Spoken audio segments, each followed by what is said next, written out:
ভারত এই বয়ান আমাদের করে আমরা জঙ্গি। দাড়ি টুপি করলে জঙ্গি হয় না, পরিষ্কার। আমি আমার ধর্ম পালন করি, এটা কোনো অপরাধ না। সকল ধর্ম একই কথাই বলে মোটামুটি, তবে কোন ধর্মে জঙ্গি হইতে বলে না। কিন্তু ভারত জোর করে আমাদের জঙ্গিত্বতা পায়, সে নিজে কাহিনী বানায়। আমি সরকারকে বহুবার বলছি, যতগুলো জঙ্গি নাটক হয়েছে প্লিজ এগুলিকে আপনারা কমিশনের যাচাই করুন, আসলে কি ঘটেছে।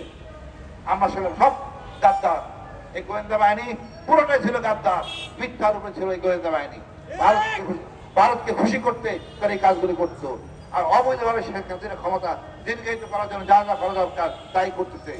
আগামীতে হুঁশিয়ার থাকবেন, কোন জঙ্গি করার কোনো স্কোপ দিবেন না, সোচ্চার হবেন। এই বামরাই এর লোকে আসল স্পন্সার।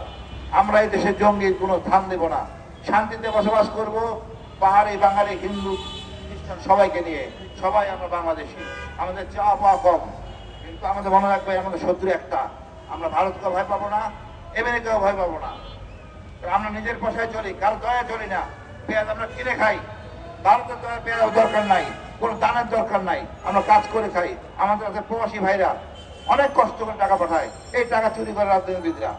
আমরা এই দুর্বৃত্ত রাজনীতি থেকে মুক্তি চাই। ভালো মানুষকে দেন, মাদ্রাসা শিক্ষককে দেন, যে কোনো গরিব সৎপক্ষকে দেন, নির্বাচিত করেন, তাদের যখন নিয়ে আসতে হবে।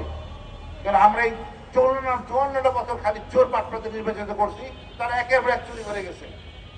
আপনি 10,000 টাকা লোন নেন ব্যাংক থেকে, আপনাকে পাগল বানায় ফেলবে ব্যাংক, কারণ টাকা জমা দিচ্ছেন না। আর ওরা হাজার হাজার কোটি টাকা চুরি করে, কোনো খবর নাই, ওদের সালাম দেওয়া কথা বলে। আমাদের ওই জায়গাতে বেরিয়ে আসতে হবে। গরিবের জন্যই বাংলাদেশ, এই গরিবরাই বাংলাদেশটা সৃষ্টি করছে। এই আমি জনতাই আগস্ট বিপ্লব করছে, এদের পাশে থাকতে হবে।